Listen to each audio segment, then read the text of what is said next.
जय गुरु जी संगत जी, जय गुरु जी, शुक्राना गुरु जी। परम पिता परमेश्वर महाराज गुरु जी के चरणों में कोट कोट प्रणाम करते हुए शुरू करते हैं आज के सत्संग। ओम नमः शिवाय, शिव जी सदा सहाय। ओम नमः शिवाय, गुरु जी सदा सहाय। ओम नमः शिवाय, शिव जी सदा सहाय। ओम नमः शिवाय, गुरु जी सदा सहाय। अनंतम अनंतम शुक्राना गुरु जी महाराज।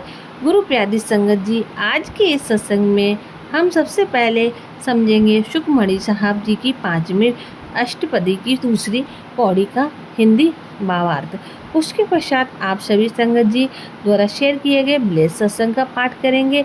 परम पिता परमेश्वर गुरु जी महाराज के पावन वचनों का श्रवण करेंगे, मंत्र जाप करेंगे और आज के सत्संग को विराम करेंगे।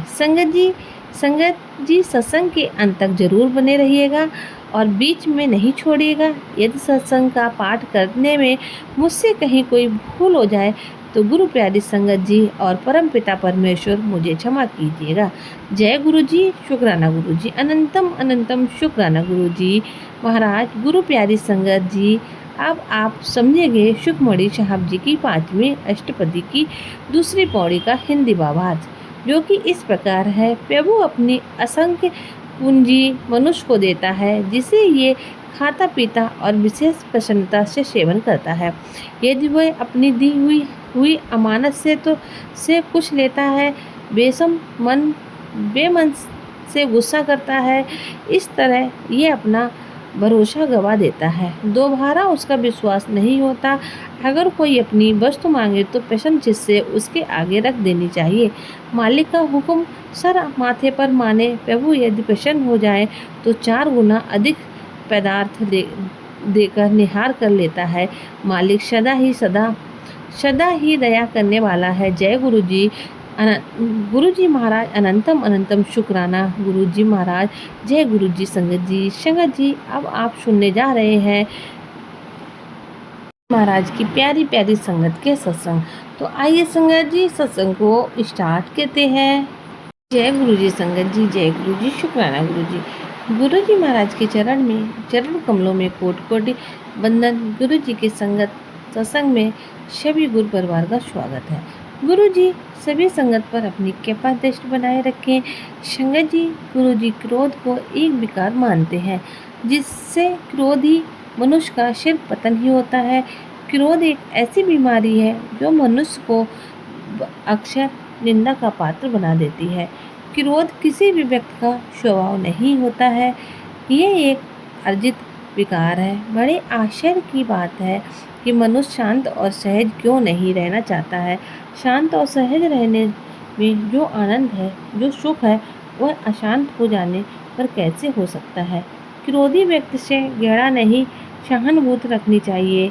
ऐसा इसलिए क्योंकि वह बीमार है और बीमार से गहरा नहीं सहानुभूति करने की ज़रूरत है।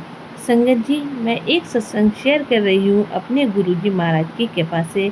मैं वही कहूँगी जो गुरु जी मुझसे कहने को कहेंगे कि कैसे वह अपनी एक संगत के कष्टों को दूर कर सकते, अपनी संगत को दूर कर और उनकी ब्लेसिंग्स देते हैं।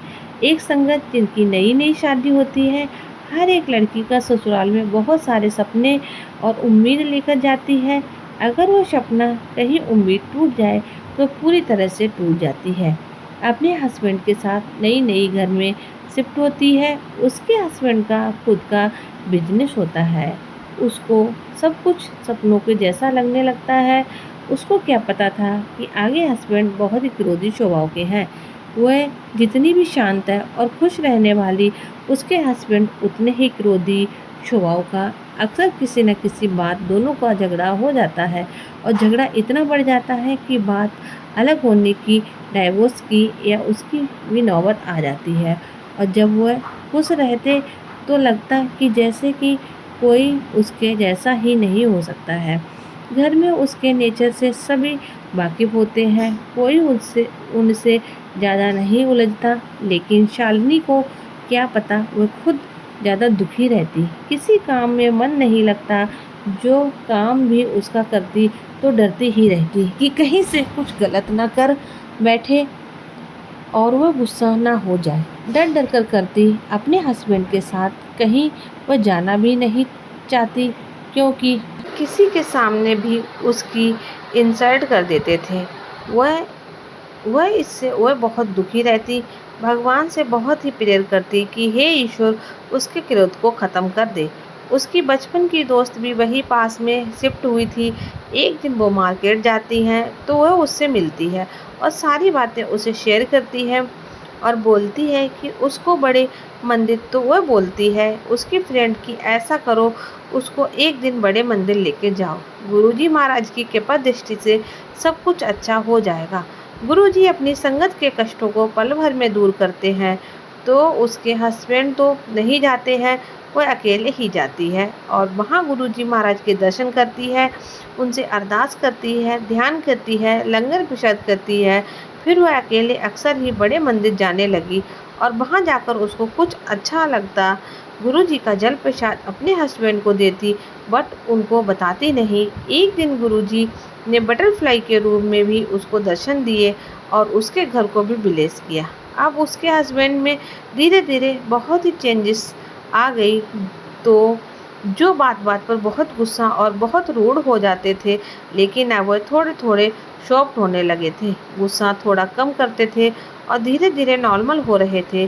सब कुछ गुरुजी महाराज की कृपा और उनकी ब्लेसिंग्स थी। उसके हस्बैंड भी बड़े मंदिर जाने लगे थे।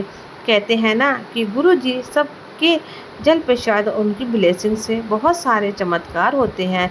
अपनी संगत के लिए गुरुजी महाराज अपनी संगत को थोड़ा भी दुखी नहीं देखना चाहते थे। संगत जी, आपको ये सत्संग कैसा लगा, प्लीज़ कमेंट करके ज़रूर बताइए और मुझसे कोई भूल चूक हो गई हो या गलती हो गई हो तो प्लीज़ गुरुजी, प्लीज़ संगत जी माफ़ कीजिएगा।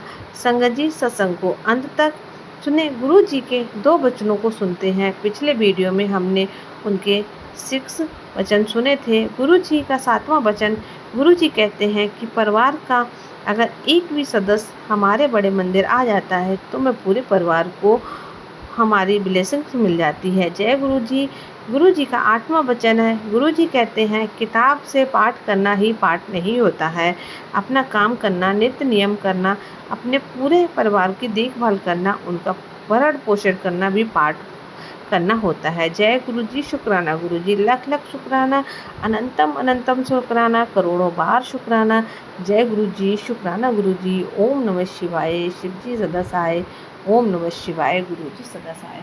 संगत जी, अगर आपके पास भी कोई अपना शुक्राना सत्संग है तो मैं लिख कर भेज सकते हैं, रिकॉर्ड करके भेज सकते हैं। आपका सत्संग संगत जी के साथ ज़रूर शेयर किया जाएगा, क्योंकि संगत जी यहाँ पर संगत जी के द्वारा बहुत ही भेजे हुए ब्लेसिंग और प्यार भरे सत्संग सुनाए जाते हैं।